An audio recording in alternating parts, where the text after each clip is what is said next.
বিএনপির চেয়ারপারসন বেগম খালেদা জিয়া ইন্তেকাল করলেন। উনি তো পুরা দেশের সরকার ছিলেন কিনা, ওনার কি কোনো টাকার অভাব আছে? কিন্তু যাওয়ার সময় কি কিছু দিতে পারছে? পারে নাই। ও বন্ধু, বড় বড় ব্যক্তিদের থেকে আমরা শিক্ষা নেওয়া দরকার যে এত বড় সরকার ছিলেন, এত টাকার মালিক, কোটি টাকার মালিক, তার সন্তানদের কোনো অভাব নাই, পরিবারের কোনো অভাব নাই, কিন্তু মৃত্যুর সময় তো বিন্দু পরিমাণ কিছু নিতে পারলো না, বিন্দু পরিমাণ কিছু নিতে পারলো না। আল্লাহু আকবার। এরকম ভাবে সারা পৃথিবী রাজত্ব করেছেন কয়েকজন বাদশা আছে। এই বাদশার ভিতরে একজন বাদশা আছে, বাদশা জুলকারনাইন। ওই বাদশা জুলকারনাইন যখন মৃত্যুবরণ করলেন, মৃত্যুর আগে ওই বাদশা জুলকারনাইনের একটা ওসিয়ত ছিল, বন্ধুরা ও আমার জগতের মানুষেরা শোনা, আমি যে দিন মৃত্যুবরণ করব আমার দুইটা হাত তোমরা এইভাবে রেখে দিও। বলে কেন রাখবো?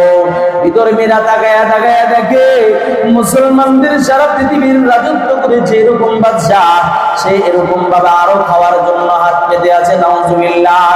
কিন্তু উনি ঘোষণা করে গেলেন, জগতের মানুষেরা শুনো, আমি দুইটা হাত এই জন্য বের করে দেওয়ার জন্য বলছি। কি জন্য?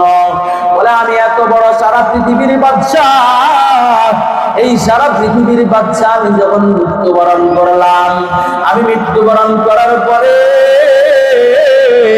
ও জগতের মানুষ আমার হাতের দিকে তাকাইয়া দেখো, আমার হাতে একটা পয়সা নিতে পারছি কিনা? একটা পয়সাও নিতে পারি নাই।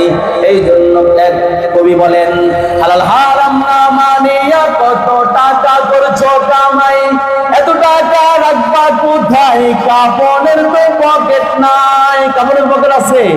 হালাল হারাম না মানিয়া কত টাকা করছো কামাই, এত টাকা রাখবা কোথায়? কাপড়ের তো পকেট নাই।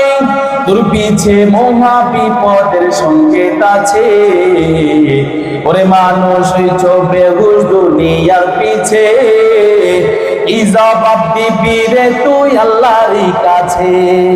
ওরে মানুষ হইছ বেহুশ দুনিয়ার পিছে, কি জবাব দিবি রে তুই আল্লাহর কাছে?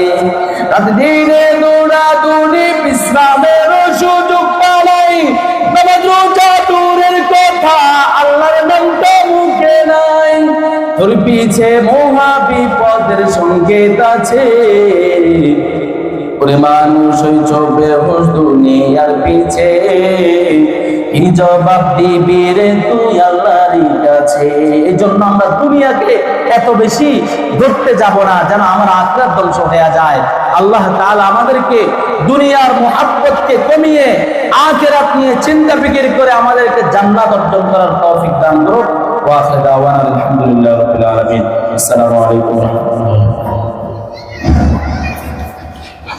অসংখ্য ধন্যবাদ হাফেজ মাওলানা জহিরুদ্দিন ধর্মপুরীকে, অসংখ্য ধন্যবাদ।